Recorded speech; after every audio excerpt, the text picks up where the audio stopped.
Irmãos, bom estar com vocês, que Deus possa abençoá-los em vossas casas e que possamos lá na frente comemorar muito o fato de que tudo isso ficará no passado, todas estas restrições. Mas estamos juntos, estamos aí tranquilos de que Deus está no comando, Ele está cuidando de todos nós. Eu quero, junto com vocês, olhar um pouco a vida de Pedro. Facilmente os estudiosos reconhecem nele uma supremacia entre os discípulos, uma certa liderança. Ele é um líder espontâneo, ele é um líder natural, ele foi um líder não convencional, ele foi um líder não porque houve uma eleição para esta sua preponderância, mas ele também é um líder que de fato precisava de ajuda, ele precisava das correções de Jesus, ele precisava também da ajuda dos seus parceiros. O Evangelho de João tem algumas peculiaridades. Nós vamos passar rapidamente por alguns textos do Evangelho de João, que não estão exatamente nos textos de Mateus, Marcos e Lucas, e quando esses textos são paralelos, eles têm algumas interessantes diferenças. Nós apenas vamos sublinhar poucas coisas aqui, pois não se trata de um estudo mais demorado sobre Pedro. Estamos todos lembrados no capítulo 13, quando Jesus vai lavar os pés dos discípulos. Quem começa a questionar Jesus e vê isso com muita surpresa e não compreende que Jesus está ali preparando uma grande lição para os seus discípulos.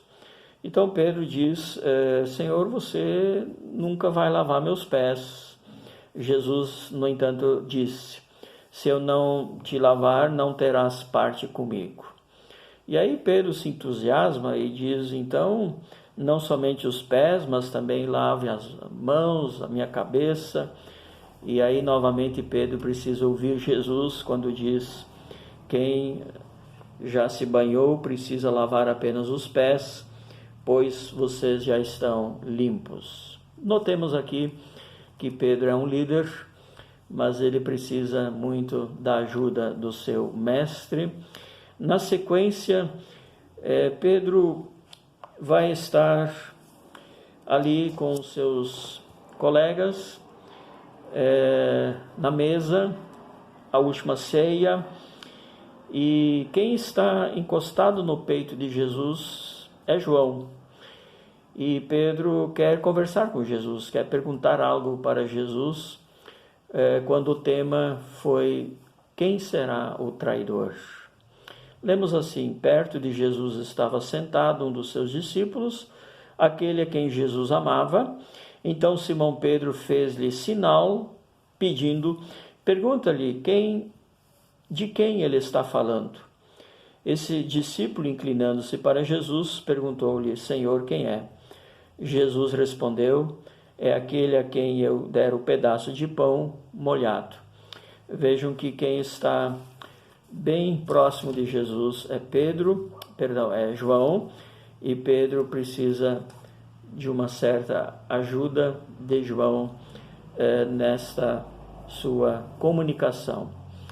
No capítulo 18, nós temos a conhecidíssima história, ao ser preso, Mateus, Marcos e Lucas dizem que alguém cortou a orelha de um dos soldados, de Malco, temos até o nome aqui por João. Mas é apenas o evangelista João que vai nos dizer quem foi este discípulo. E lemos assim, capítulo 18, 10. Então Simão Pedro desembainhou uma espada que trazia e feriu o servo do sumo sacerdote, cortando-lhe a orelha direita. O nome do seu servo era Malco. Então, Pedro é aqui quem comete esta situação em que a orelha do sumo sacerdote é cortada. não se trata de nenhum outro discípulo. No capítulo 20, quando nos deparamos em relação à ressurreição de Jesus, seria realmente algo bastante precioso para Pedro se ele estivesse indo até o túmulo sozinho, e então seria uma testemunha dos 12, muito particular e de forma muito exclusiva. Mas não, vamos ver que João, que compartilha esse evangelho, ele está lado a lado com Pedro. Lemos assim, capítulo 21 em diante. No primeiro dia da semana, estando ainda escuro, Maria Madalena foi ao sepulcro de madrugada e viu que a pedra havia sido removida. Então correu ao encontro de Simão Pedro e do outro discípulo, a quem Jesus amava, e disse-lhes: Tiraram do sepulcro o Senhor e não sabemos onde o puseram. Então Pedro e o outro discípulo saíram e foram ao sepulcro, e os dois corriam juntos, mas o outro discípulo correu mais depressa do que Pedro e chegou primeiro. Abaixando-se, viu os panos de linho deixados ali, mas não entrou. Chegando Simão Pedro, que o seguia, entrou no sepulcro e viu os panos de linho deixados ali. Viu também que o lenço que fora colocado sobre a cabeça de Jesus não estava com os panos, mas dobrado em lugar à parte. Então o outro discípulo, que chegara primeiro ao sepulcro, também entrou, viu e creu. Assim, as primeiras visitas do grupo de discípulos dá-se tanto por Pedro como também por João. Vimos a imagem de Pedro associado a João. Mas um pouco mais forte, talvez, e que nos chame bastante atenção, é o desfecho do Evangelho de João. Estamos muito familiarizados quando Jesus pergunta 3 vezes para Pedro: amas-me? Ali acontece uma grande restauração de Pedro, e com certeza esta passagem da bênção do perdão para Pedro é fantástica. Esse gesto de Jesus, esta misericórdia do Senhor, o plano que Jesus tinha com Pedro ainda seria muito pujante, muito especial. No entanto, de novo, vamos nos deparar com Pedro, deixe-me dizer, um pouco grande, bastante destacado entre os discípulos, mas também pequeno. Eu, para meu propósito desta mensagem, diria normal. Um Pedro talvez como nós, um Pedro como eu, um Pedro que pode ter entusiasmos, pode ter iniciativas, pode ter tantas coisas muito, até mesmo de passo de fé, mas sempre precisando ouvir, aprender, reconhecer. E transmito então aqui a minha solidariedade com Pedro, porque ele é muito, bem provavelmente como nós. Embora, por outro lado, Pedro é um apóstolo, ele foi um discípulo e ele foi um homem que andou com Jesus, viu Jesus, ele pregou Jesus, ele foi provavelmente um dos mártires. Nesse sentido, Pedro, ele foi também um autor de 2 cartas, ele foi um grande líder no início da igreja primitiva, e quanto mais nós vamos falando dessas virtudes de Pedro, então eu vou me distanciando cada vez mais dele. E eu acho que todos nós, modestamente falando, nós somos muito pequenos diante de tudo que Deus fez através de Pedro. O que eu estou dizendo aqui nesta mensagem é o quanto que a Bíblia nos fala dos homens como homens. E aqui especificamente dos discípulos como homens. Eles cresceram, eles se desenvolveram, eles amadureceram, eles se tornaram grandes heróis da fé, eles se tornaram grandes pregoeiros da fé, eles se tornaram grandes apóstolos. Mas foram homens como nós, e eu quero aprender com eles.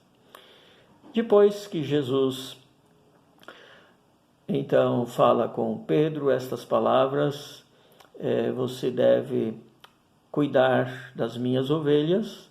Seguimos a leitura do capítulo 21, 18 em diante. Em verdade te digo que quando eras mais moço, te vestias a ti mesmo e andavas por onde querias. Mas quando fores velho, estenderás as mãos e outro te vestirá e te levará para onde tu não queres ir. Com isso ele se referiu ao tipo de morte com que Pedro glorificaria a Deus. E havendo dito estas coisas, ordenou-lhe: segue-me. E Pedro, virando-se, viu que o acompanhavam os discípulos a quem Jesus amava, o mesmo que havia sentado perto de Jesus durante o jantar. E perguntara: Senhor, quem te trairá? Ao vê-lo, Pedro perguntou a Jesus: Senhor, o que acontecerá a ele? Abre um parênteses, aqui está João em vista. A pergunta seria: Jesus, o que vai acontecer com João? Jesus lhe respondeu: se eu quiser que ele fique até que eu venha, que te importa? Segue-me tu.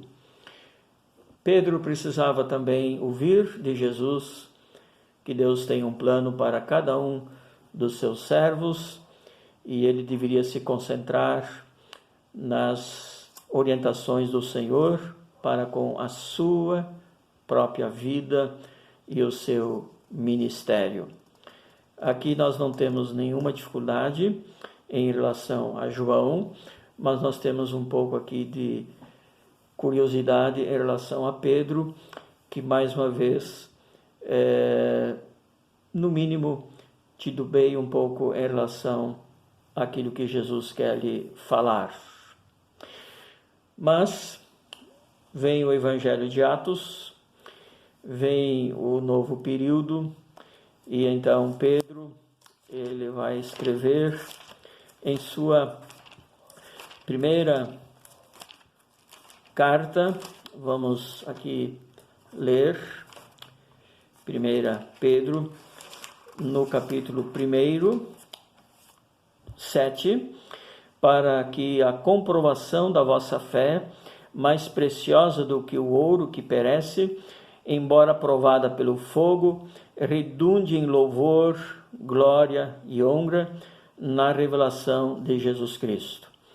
Quando Pedro fala de fé, que todos, assim, com esta fé, comprovam a salvação, é comparado como ouro que não perece, pois a fé é mais preciosa do que um ouro que perece.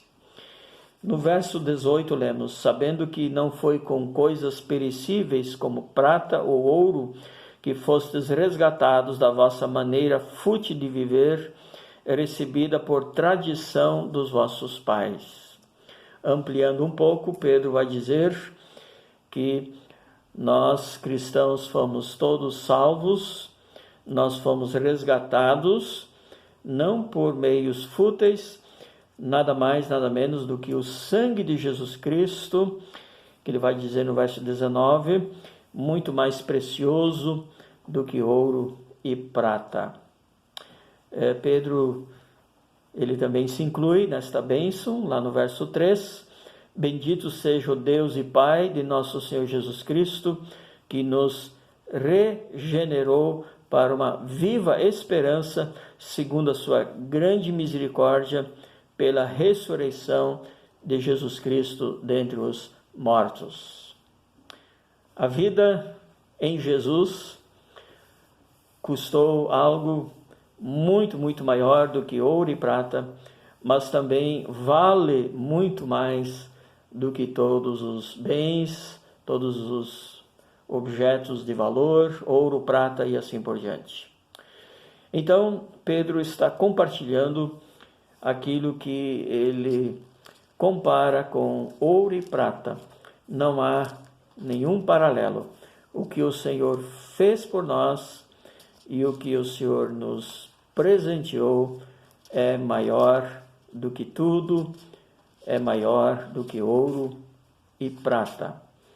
Muito bem, surpreende-nos positivamente Pedro, como nós já falamos, há muitas virtudes nele, há tantas coisas preciosas em Pedro, mas ele também tem traços como nós temos traços humanos. Agora vejam Atos 3, 1 em diante. Pedro e João subiam ao templo na hora da oração, a nona, e aconteceu que um homem aleijado de nascença estava sendo carregado para a porta do templo chamado Formosa. Todos os dias o punham ali para pedir esmolas ao que entravam. Quando viu Pedro e João que iam entrando no templo, pediu-lhes uma esmola. Fixando nele o olhar, Pedro, acompanhado de João, disse: "Olha para nós." E ele ficou olhando atentamente para eles, esperando receber alguma coisa. Então Pedro lhe disse: "Não tenho prata nem ouro, mas o que tenho, isso te dou. Em nome de Jesus Cristo Nazareno, anda." Nem prata e nem ouro, mas em nome de Jesus, referindo-se às necessidades do aleijado, cheio de amor e misericórdia e bondade e cheios de Cristo Jesus, as suas palavras, as palavras de Jesus: "Vai, anda, você está curado." E então foi uma grande bênção, uma grande alegria. Esse é o nosso Pedro, tão humano, tão gente como nós, mas tão especial para Jesus e a sua obra. E também deixou-se trabalhar pelo Senhor. O Pedro, conforme um grande autor, Oscar Cullmann, um Pedro que foi intitulado por esse autor, Pedro, discípulo, apóstolo e mártir. Agora, aplicando essa palavra para os nossos corações. Deixe-me contar primeiramente algo que você, quem sabe, já ouviu, de um homem que tinha uma pequena fazenda. Ele já estava avançado em idade, pressentia que ia morrer logo, deixou para os filhos um testamento. Passado mais um pouco de tempo, ele faleceu. Depois do luto de alguns dias, os 3 filhos leram o testamento. Lá estavam as palavras carinhosas do seu pai e a orientação que ele dera. "Queridos filhos, o que eu deixo para vocês são apenas 17 cavalos. O filho mais velho deve receber a metade dos cavalos. O segundo filho deve receber 1/3 dos cavalos. E o filho mais novo, 1/9 dos cavalos." De imediato eles encontraram dificuldades de fazer a divisão, pois a metade de cavalos, uma vez que eram 17, já ficou bastante complicado. Ainda mais que o pai colocou uma observação: por favor, que não haja derramamento de sangue. Levaram esse testamento até um sábio lá na cidade. Ele leu e disse: "Posso pegar o meu cavalo e ir até a fazenda?" E assim acompanhou os 3 irmãos e, chegando na fazenda, O homem sábio então disse: eu vou colocar o meu cavalo junto aos 17 cavalos. E aí fizeram a conta. Metade de 18, porque agora era 17 mais 1, 18. Metade de 18, 9. Separaram 9 cavalos. Um terço são 6. Separaram outros 6 cavalos. Um nono de 18, 2. Sobrou um cavalo. Pois 9 mais 6, 15, mais 2, 17. E ele então, com bom humor, disse: vou voltar para casa com o meu cavalo. Moral da história: muitas vezes, antes de nós termos condições de dividir, e dividir com justiça, dividir da maneira pretendida, dividir da maneira esperada, dividir conforme a nossa vocação que é nos dada, é necessário acrescentar. Quem nos acrescenta sempre é Deus, mas quem deve ter um coração que divide também somos nós. É interessante que Deus é um grande matemático. Ele tira e vai tirar tudo aquilo que precisa. Sim, meu querido, pecados, mortes, tristezas, sofrimentos, corrupção, tantas coisas que aborrecem ao Senhor, Ele vai eliminar. Deus tira. E Deus quer tirar em nossas vidas também, muitas vezes, aquilo que é tão ruim para a imagem do reino de Deus. Mas Deus também é um Deus que soma, acrescenta, Ele adiciona, e Ele tem nos dado um dia após outro. Ele tem nos dado saúde, vitalidade, pão. Ele tem nos dado tantas coisas. Ele adiciona dia após dia. E Deus nos dará a coroa incorruptível. Ele nos dará grandes coisas para toda a eternidade. Ele é um Deus que acrescenta. Mas Deus também é um Deus que divide. Ele divide seu amor, sua misericórdia, sua bondade, sua generosidade. Deus divide a sua complacência, a sua generosidade, a sua misericórdia e assim por diante. Então, concluindo, por um lado, Deus trabalhou na vida de Pedro para que ele fosse cada vez um servo melhor. Essa é uma carência que nós temos. Precisamos que Deus trabalhe em nós para sermos melhores. Mas, sempre lembrando, quanto Deus tem nos dado. Sempre está nos dando.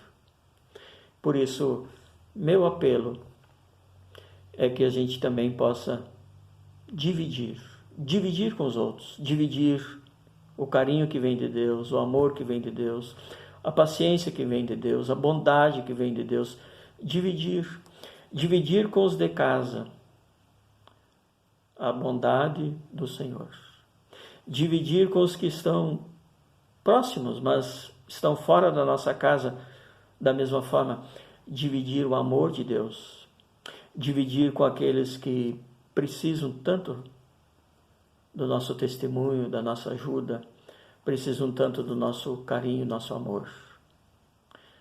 Que Deus te ajude a dividir.